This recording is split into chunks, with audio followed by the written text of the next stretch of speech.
గుమ్మి పుల్లయ్య భవన్ కార్మిక సంఘ భవనం ఏఐటిసి భవన నిర్మాణ కార్మిక సంఘ భవనంలో ఈరోజు జాతీయ జెండా ఆవిష్కరించుకోవడం జరిగింది.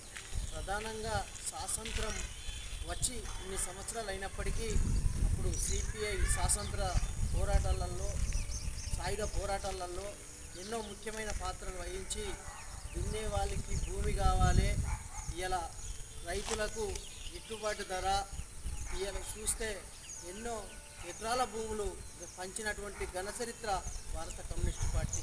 ప్రధానంగా చూస్తే దేశంలో దేశ స్వాతంత్రం వచ్చే పాత్రలో సాయుధ పోరాటంలో ఎంతోమంది అమరులై ప్రాణత్యాగం చేసి ఈ యొక్క స్వాతంత్ర సమరయోధులు కూడా సిపిఐ పార్టీలో కామ్రేడ్ గుమ్మి పుల్లయ్య గారు కూడా పాత్ర వహించినటువంటి వ్యక్తి.